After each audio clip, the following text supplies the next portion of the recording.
pouvoir recouvrir la probable et prochaine prestation de serment du président de la République.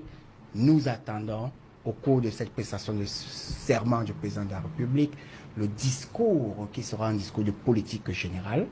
À l'issue de ce discours-là, nous espérons être là pour pouvoir décrypter ce discours, parce qu'en réalité, les Camerounais... Vous serez là, vous avez déjà arraché votre invitation. Ah, merci beaucoup. Parce que, vous avez arraché en direct, hein, Jean-Claude Diot, vous serez là. Vous savez aussi, nous, c'est la hiérarchie également qui nous programme. Oui.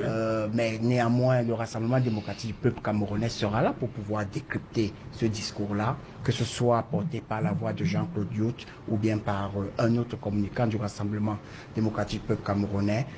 Ce discours de politique générale est très attendu par l'ensemble des Camerounais. Merci. Le président de la République qui a toujours tendu la main à tous ses concitoyens, il va sûrement nous surprendre une fois de plus, et comme il a souvent fait de coutume, nous dire ce qu'il compte faire au cours de ce septennat, après avoir pris en compte et en considération les cris et les attentes des compatriotes, ceux qui ne l'ont même pas élu, et aussi la consolidation et la mise en application de ceux qui l'ont choisi en lui accordant leur voix à 53,66%. C'est bien, vous avez dit les cris, voilà. Oui, ce sont les cris et les attentes, effectivement. Bonsoir, Aloïs Onana. Bonsoir, c'est Jadon Outou. Bonsoir, merci beaucoup. Bonsoir à Jean-Claude Diouf ainsi qu'aux co-discutants. Jean-Claude commence bien l'émission. Il nous promet déjà un discours général. De politique générale. Rassurer les Camerounais. Et on attend. On attend de voir ce qu'on pourra faire. Mais aujourd'hui, je ne sais plus si il y aura un discours extraordinaire qui sera en mesure de faire battre le cœur des Camerounais. De mémoire de journaliste, il y a des discours de Paul Biya qui m'ont beaucoup marqué. 2014, 2013, 2017 par là. Lorsqu'il parlait encore des voleurs à col blanc, que nous manque-t-il, il y avait un discours là où on avait le sentiment que Zoro s'était réveillé et que les sanctions allaient pleuvoir. Je crois que jusqu'en 2018, il nous a promis le retour de l'opération Épervier. Aujourd'hui, l'affaire est carrément close, sinon elle est morte. Donc, la question c'est, est-ce qu'en 92 ans, on peut encore nous promettre quelque chose avec beaucoup d'assurance? Ce n'est pas impossible. Peut-être qu'il y a des gens qui soient dotés de capacités extraordinaires. On attend que ce moment-là arrive. Mais aujourd'hui, il faut dire qu'en matière de contenance des discours, on en a déjà tellement eu qu'en 43 ans. J'ai vu des tomes. Je pense que le confrère, un ancien de la CRCV, son nom m'échappe un peu, il allait à l'étranger. Il avait fait un résumé des grands discours de Paul Biya, fait déjà que non, c'est pas lui.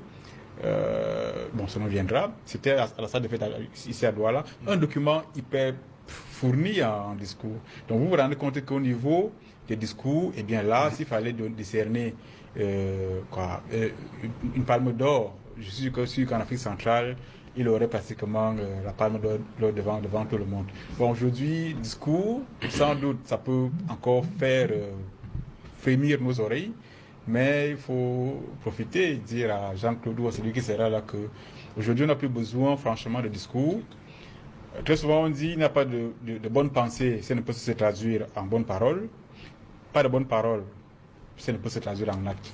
Et donc, si vous avez rabâché les mots pratiquement depuis 4 décennies et qu'à la fin, le peuple aujourd'hui en soit à sortir de ses gonds, ce qui fait la thématique, je pense que c'est là, ce qui justifie un peu aujourd'hui la colère profonde qui monte, des murmures. On est passé des murmures de l'évêque de Bafoussam aujourd'hui, on n'est plus au stade des murmures, mais on est au stade des actes forts. L'extériorisation. On est, le mot que vous avez choisi, je l'ai beaucoup apprécié, parlant de la désobéissance civile. Ouais. Un mot très choc, très profond. J'espère qu'on va y revenir dessus. Oui, c'est ça l'émission.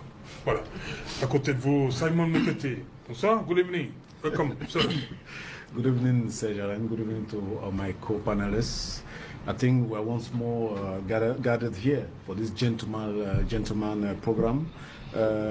Definitely, the nation today is in a very in a very vital roundabout, and it is very decisive.